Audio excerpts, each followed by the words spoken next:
Bismillahirrahmanirrahim. Assalamualaikum warahmatullahi wabarakatuh. Kami dari kelompok 3 akan mempresentasikan tugas kami yang berjudul Kompetensi Sosial dan Pedagogi Pendidik menurut Perspektif Al-Quran dan Hadis.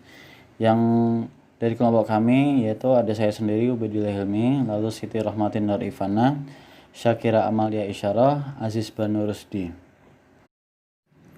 Pada dasarnya sebenarnya guru itu memiliki status peran yang sangat tinggi. Kenapa? Karena dia tuh mempunyai tugas untuk membuat siswa-siswanya tuh paham untuk pelajarannya itu, dan memahamkan siswanya itu bukan pekerjaan yang mudah. Makanya guru merupakan suatu penentu keberhasilan pelaksanaan pembelajaran, karena guru merupakan pemimpin pembelajaran, fasilitator, dan sekaligus pusat inisiatif pembelajaran. Itulah sebabnya guru harus senantiasa mengembangkan kemampuan dirinya. Itulah yang akan kita bahas nanti, yaitu sebuah kompetensi guru itu sendiri. Lalu kita menuju pengertian kompetensi sosial. Kompetensi itu berasal dari bahasa Inggris, yaitu kompetensi yang artinya kecakapan atau keahlian atau kemampuan juga bisa. Lalu kompetensi guru itu adalah suatu kemampuan atau kecakapan yang wujudnya itu dalam bentuk pengetahuan, keterampilan, dan perilaku yang dimiliki dan dikuasai oleh guru dalam melaksanakan fungsi profesionalisnya. Dalam kaitannya dengan interaksi guru dan siswa, maka dibutuhkan kecakapan dan kompetensi sosial guru. Jadi yang namanya kompetensi itu adalah semua yang dimiliki guru, kecakapan, kemampuan, dan termasuk cara ia berinteraksi dengan siswa-siswanya itu kita sebut dengan kompetensi. Lalu menurut ahli yaitu Suharsimi, kompetensi sosial berarti bahwa guru harus memiliki kemampuan berkomunikasi sosial dengan siswa, sesama guru, kepala sekolah, dan masyarakatnya. Lalu menurut Suhaili Kusmana mendefinisikan kompetensi sosial dengan kompetensi guru dalam berhubungan dengan pihak lain. Menurut Robin Adi Abraham mendefinisikan kompetensi sosial yaitu kemampuan guru sebagai bagian dari masyarakat untuk berkomunikasi dan bergaul secara efektif dengan peserta didik, tenaga kependidikan, orang tua, wali, peserta didik, dan masyarakat sekitar. Sedangkan menurut Undang-Undang Republik Indonesia Nomor 14 tahun 10 tentang guru dan dosen dinyatakan bahwa kompetensi sosial guru adalah kemampuan guru untuk berkomunikasi dan berinteraksi secara efektif dan efisien dengan siswa sesama guru, orang tua, peserta didik, dan masyarakat. Menurut pakar psikologi pendidikan Gardner menyebut bahwa kompetensi sosial itu sebagai social intelligence atau kecerdasan sosial. Kecerdasan sosial merupakan salah satu dari 9 kecerdasan seperti logika, bahasa, musik, raga, pribadi, alam sekitar yang berhasil diidentifikasi oleh Gardner. Oke, sekarang saya akan menjelaskan makna kompetensi pedagogik pendidik. Pedagogik merupakan ilmu yang membahas pendidikan, yaitu terkhususkan pendidikan anak. Pedagogik ini sangat dibutuhkan oleh seorang guru, karena guru bukan hanya untuk mengajar, tetapi juga menyampaikan dan menginformasikan pengetahuan di sekolah, dan juga memberikan tugas untuk mengembangkan kepribadian anak didiknya secara terpadu. Kata pedagogi berasal dari bahasa Yunani kuno, paidos, yang bermakna anak laki-laki, dan agogos, yang artinya mengantar atau membimbing. Menurut Profesor Dr. G. Hofveil, Belanda, pedagogi adalah ilmu yang mengajari masalah membimbing anak ke arah tujuan tertentu, yaitu supaya ia kelak mampu secara mandiri menyelesaikan tugas hidupnya. Jadi, pedagogi adalah ilmu mendidik. Kompetensi pedagogi ialah merupakan salah satu jenis kompetensi yang mutlak yang perlu dikuasai pendidik. Menurut Supatra mengatakan bahwa kompetensi pedagogi ini merupakan kemampuan pendidik dalam mengelola pembelajaran peserta didik. Menurut Jamil Suprihati Ningrum bahwa kompetensi pedagogi merupakan kemampuan yang berkaitan dengan pemahaman siswa dan pengelola pembelajaran yang mendidik dan dialogis. Kemudian, sebagaimana yang ditegaskan dalam Peraturan Pemerintah Republik Indonesia Nomor 74 Tahun 2008 tentang guru. Kompetensi pedagogi adalah kemampuan seseorang pendidik dalam mengelola pembelajaran peserta didik yang meliputi 1. Pemahaman wawasan atau landasan pendidikan. 2. Pemahaman terhadap peserta didik. 3. Pengembangan kurikulum atau silabus. 4. Perancangan pembelajaran. 5. Pelaksanaan pembelajaran yang mendidik dan dialogis. 6. Pemanfaatan teknologi pembelajaran. 7. Evaluasi hasil pembelajaran. 8. Pengembangan peserta didik untuk mengaktualisasikan berbagai potensi yang dimiliki. Ada pepatah bahasa Arab yang masyhur terkait dengan guru dan pembelajaran. Al-maddah muhimmah, walakinna at-tariqah ahammu minal maddah. Materi pembelajaran adalah suatu yang penting, tetapi metode pembelajaran jauh lebih penting daripada materi pembelajaran. Jadi, sebagus apapun materi pembelajaran, namun jika metode pembelajarannya kurang baik, maka hasilnya kurang maksimal. Lalu, at-tariqah muhimmah, walakinna al-mudarris ahammu minat tariqah. Metode pembelajaran adalah suatu yang penting, tetapi guru jauh lebih penting daripada metode pembelajaran. Sebagus apapun metode pembelajaran, tetapi jika guru yang bersangkutan tidak mampu mengejar dengan metode tersebut, maka hasilnya pun sama, tidak akan maksimal. Al-mudarris ahammu, walakinna ruhul mudarris ahammu minal mudarris. Guru adalah suatu hal yang penting, tetapi jiwa guru jauh lebih penting dari seorang guru itu sendiri. Ungkapan yang sangat luar biasa ini, jiwa guru jauh lebih penting, ya, kekuatan batin, lebih didahulukan daripada kekuatan zahir. Almarhum Kiai Syukri, selaku pemimpin Pondok Pesantren Darussalam, pernah menjelaskan bahwa cara membangun jiwa adalah dengan meningkatkan kedekatan kita kepada Allah SWT, at-taqarrub ilallah, dengan melakukan amalan-amalan wajib, ditambah dengan disempurnakan amalan-amalan sunnah. Bismillahirrahmanirrahim. Saya ingin menjelaskan anjuran Islam terhadap kompetisi pedagogik pendidik. Pendidik yang memiliki kualitas baik akan berdampak baik kepada peserta didik. Kompetensi pedagogik dalam Islam sama saja dengan kompetensi pedagogik pada umumnya. Kompetensi pedagogik dalam Islam lebih mengarah kepada tujuan yang hendak ia capai. Seorang pendidik muslim, ia tidak hanya mendidik saja, tetapi berkenaan dengan hal itu, pendidik muslim dijanjikan oleh Allah SWT berupa pahala dan amal jariah. Amal yang tidak akan putus hingga meninggalkan dunia ini. Sebagaimana sabda Rasulullah SAW telah menceritakan kepada kami Yahya bin Ayyub dan Qutaibah, yaitu Ibnu Said al-Ibnu Hujar. Mereka berkata, telah menjelaskan kepada kami Ismail, yaitu Ibnu Ja'far dan Al-A'la dari ayahnya dari Abu Hurairah, bahwa Rasulullah SAW bersabda, apabila salah seorang manusia meninggal dunia, maka terputuslah segala amalannya kecuali 3 perkara: sedekah jariah, ilmu yang bermanfaat baginya, dan anak soleh yang selalu mendoakannya. Dari hadis di atas, jika dilihat dari segi pendidikan, jika seorang pendidik mengajarkan ilmu kepada peserta didiknya, kemudian peserta didik tersebut mengamalkannya dan memberikan manfaat kepada orang lain, maka ilmu tersebut bermanfaat dan menjadi amal jariah bagi pendidik. Mengajarkan tauhid, mengisahkan Allah merupakan modal utama seorang pendidik muslim dalam mendidik. Jadi awalnya kita mendidik seseorang itu, yang pertama apa? Mengajarkan tauhid. Ketika sudah mengajarkan tauhid, seseorang peserta didik ataupun murid atau siswa pun anak kita itu akan, ataupun diri kita sendiri juga, itu akan merasa bahwa segala sesuatunya ada yang mengawasinya dan ada yang membalasnya. Itu akan bisa berdampak baik dalam memperbaiki niat seorang pendidik, seorang peserta didik maksud saya, maaf. Oke. Sebagaimana kisah Luqman yang mengajarkan kepada anaknya untuk tidak mempersekutukan Allah. Inna syirka la zulmun azim. Sesungguhnya mempersekutukan Allah atau syirik adalah benar-benar kezaliman yang besar. Allah Subhanahu wa taala berfirman dalam Quran surat Al-Luqman ayat 13, dan ingatlah ketika Luqman berkata kepada anaknya ketika dia memberikan pelajaran kepadanya, wahai anakku, janganlah engkau menyekutukan Allah. Sesungguhnya mempersekutukan Allah adalah benar-benar kezaliman yang besar. Nah, jadi dalam mendidik anak, kita Yang pertama tadi yang saya bilang itu harus eh, mengajarkan ketauhidan. Untuk apa?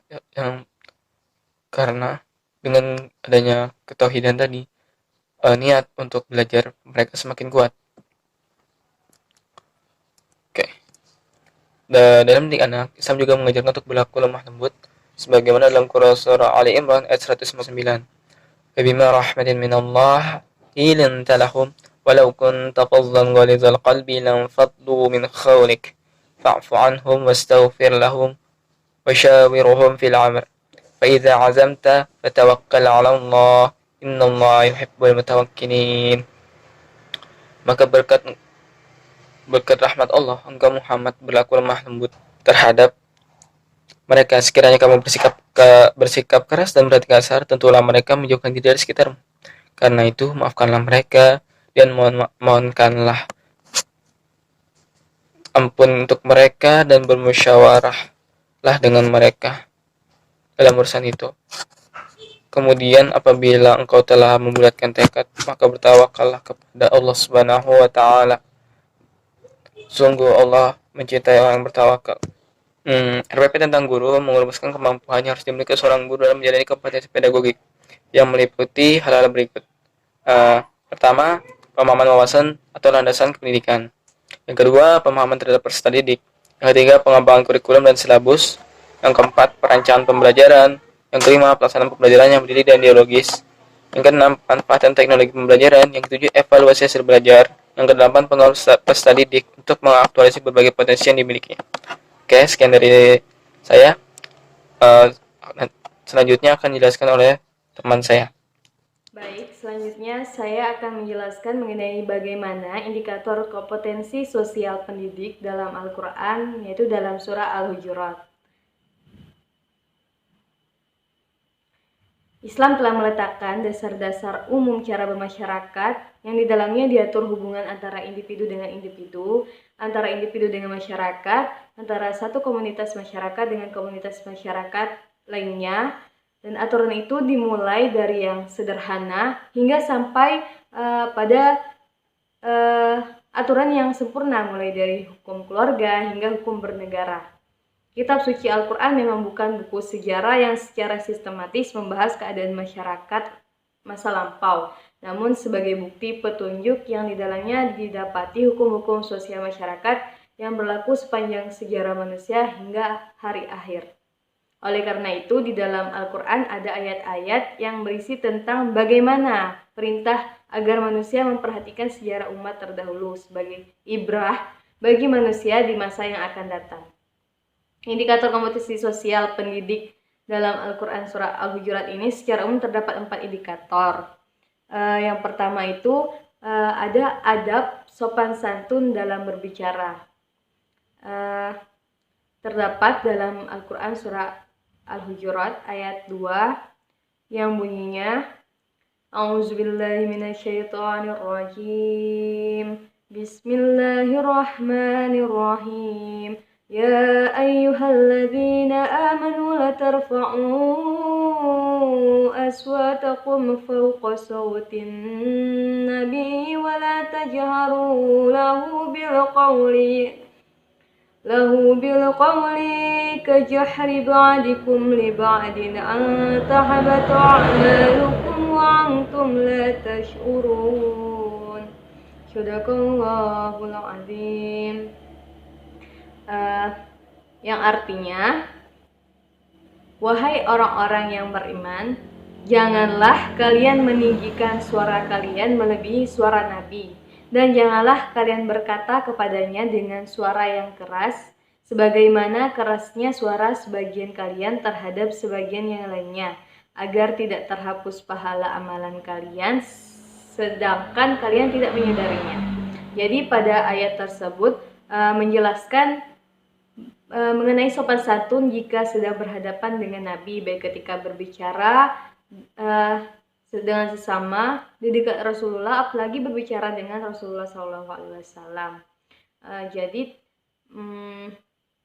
kita tidak boleh dalam surat itu kita harus sopan santun kepada Rasul.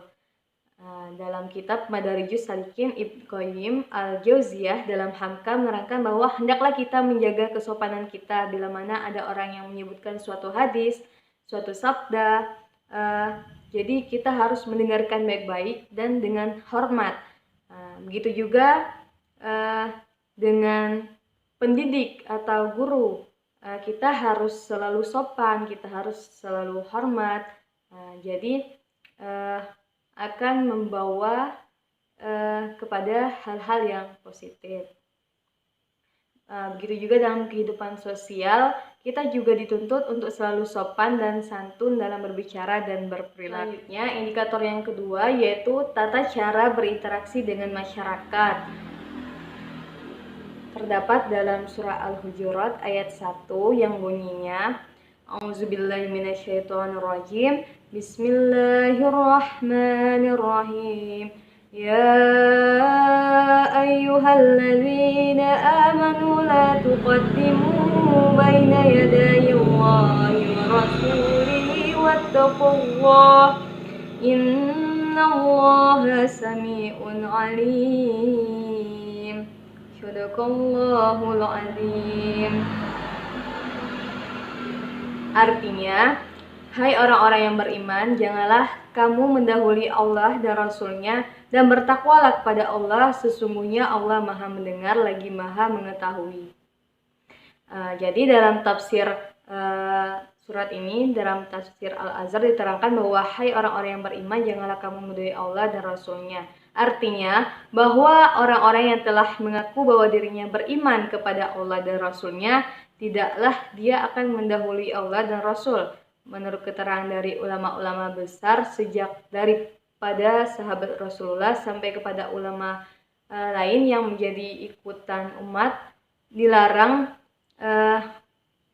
orang itu mendahulukan pikiran dan pendapatnya sendiri di dalam hal-hal yang berkenaan dengan agama sebelum terlebih dahulu menilik, memandang dan memperhatikan sabda Allah dan Rasul. Jadi berdasarkan penafsiran itu, manusia yang hidup berdampingan dan saling membutuhkan serta saling membantu sesama manusia, khususnya seorang pendidik yang memiliki keimanan kepada Allah Subhanahu wa taala, hendaklah jika memberikan pendidikan kepada peserta didik dengan ilmu yang benar yang bersumber dari Allah melalui Al-Qur'an dan sabda Rasulullah dalam hadis. Pendidik tidak semena-mena menyampaikan materi sesuai isi kepalanya saja, tapi harus mendahulukan Allah dan Rasul-Nya. Karena jika menyampaikan dengan sesuka hati, akan menjadi kabur isi pembelajaran itu, bahkan menjadi ajaran yang sesat kepada peserta didik. Selanjutnya dalam perintah dalam ajaran Islam untuk membangun jalinan sosial juga terdapat dalam surah Al-Hujurat ayat 13. Yang artinya, hai manusia, sesungguhnya kami menciptakan kamu dari seorang laki-laki dan seorang perempuan dan menjadikan kamu berbangsa dan bersuku supaya kamu saling kenal mengenal. Sesungguhnya orang yang paling mulia di antara kamu di sisinya Allah ialah orang yang paling takwa di antara kamu. Sesungguhnya Allah Maha mengetahui lagi Maha mengenal. Jadi manusia ini selain berhubungan dengan Allah atau hablum minallah, manusia juga berhubungan dengan manusia lain atau hablum minannas. Jadi kompetensi sosial merupakan bagian dari hablum minannas yang meliputi cara berinteraksi dengan sesama manusia. Karena manusia tidak dapat hidup tanpa manusia yang lain. Oleh karena itu, hubungan sosial harus dijalankan dengan baik dengan cara berkomunikasi baik secara lisan maupun secara tertulis atau isyarat, dan mampu berinteraksi dengan baik dengan peserta didik atau orang tua, wali murid, dan masyarakat sekitarnya. Cara berinteraksi dan berkomunikasi dengan orang lain tentunya sudah diajarkan sejak dini dan bahkan juga sudah diatur oleh Allah dalam Al-Quran, sehingga hubungan kita terhadap sesama dapat berjalan baik, sehingga tidak ada lagi ketimpangan-ketimpangan dalam berkomunikasi dan berinteraksi dengan sesama manusia. Indikator yang ketiga yaitu menerapkan prinsip persaudaraan sejati dan semangat kebersamaan baik di lingkungan sekolah maupun di masyarakat luas. Dalam surat Al-Hujurat itu dalam ayat ke-10 yang bunyinya A'udzubillahi minasyaitonirrajim. Bismillahirrahmanirrahim. Innamal mu'minuna ikhwatun fa'aslihu baina akhawaykum wattaqullaha la'allakum turhamun. Sadaqallahul azim. Yang maknanya ialah sesungguhnya orang-orang yang beriman itu bersaudara karena agama, maka damaikanlah antara kedua saudara kalian jika mereka bertikai dan bertakwalah kepada Allah pada semua urusan kalian agar mendapatkan rahmat. Nah, jadi karena sebab ketakwaan itu tadi, hendaknya sesama orang-orang yang beriman itu saling mencintai, saling membantu, dan tidak saling menzolimi. Karena Allah mengharamkan saling mencela dan saling merendahkan di antara kaum muslim. Karena hal tersebut akan menimbulkan banyak permasalahan seperti perselisihan, kebencian, bahkan pembunuhan di antara orang-orang tadi. Dan merendahkan orang lain itu juga merupakan bentuk kesombongan. Karena itu hendaknya kita menerapkan prinsip persaudaraan sejati dan semangat kebersamaan tadi, baik di lingkungan sekolah maupun di lingkungan yang lebih luas lagi. Indikator yang keempat, yaitu yang terakhir, mampu menghindari prasangka yang buruk kepada orang lain dan saling berbagi terhadap sesama. Dalam Quran Surah Al-Hujurat ayat 14 yang bunyinya, A'udzubillahi minasyaitonirrajim. Bismillahirrahmanirrahim. Qalatil a'rabu amanna qul lam tu'minu walakin qulu aslamna walamma yadkhulil imanu fi qulubikum wa in tuti'ullaha wa rasulahu la yalitskum min a'malukum syai'an innallaha ghafurur rahim. Yang artinya, wahai orang-orang yang beriman, jauhilah banyak prasangka karena sesungguhnya sebagian dari prasangka itu adalah dosa. Dan janganlah mencari-cari keburukan orang lain, dan janganlah sebagian kalian menggunjing sebagian yang lainnya. Apakah seorang di antara kalian suka memakan daging saudaranya yang mati? Maka tentunya kalian merasa jijik kepadanya, dan bertakwalah kepada Allah, sesungguhnya Allah Maha Penerima Taubat lagi Maha Penyayang.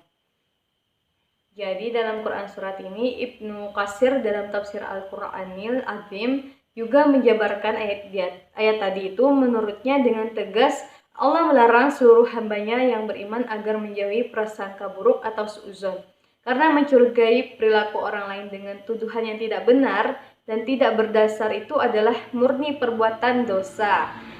Jadi membicarakan keburukan orang lain atau ghibah juga dalam ayat tersebut juga diibaratkan sedang memakan bangkai saudaranya sendiri.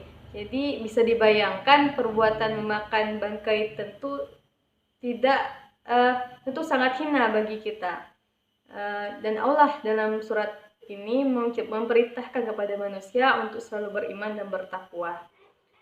Oke, kesimpulan, kompetensi pedagogik ialah merupakan salah satu jenis kompetensi yang mutlak yang perlu dikuasai pendidik. Dan anjuran Islam terhadap kompetensi pedagogik adalah pemahaman wawasan atau landasan kependidikan, pemahaman terhadap peserta didik, dan pelaksanaan pembelajaran yang mendidik dan dialogis, pengembangan kurikulum atau silabus, pemanfaatan teknologi pembelajaran, evaluasi hasil pembelajaran, pengembangan peserta didik untuk mengaktualisasikan berbagai potensi yang dimilikinya. Indikator kompetensi sosial pendidik dalam Al-Quran Surah Al-Hujurat. Adab sopan santun dalam berbicara, yaitu dengan tidak meninggikan suara melebihi suara Nabi Muhammad SAW, dan tata cara berinteraksi dengan masyarakat dengan saling tolong-menolong. Menerapkan prinsip persaudaraan sejati dan semangat kebersamaan baik di lingkungan sekolah maupun di masyarakat luas. Mampu menghindari prasangka yang buruk kepada orang lain dan saling berbagi terhadap sesama. Oke, sekian terima kasih presentasi dari kelompok kita. Mohon maaf jika ada salah kata. Wassalamualaikum warahmatullahi wabarakatuh.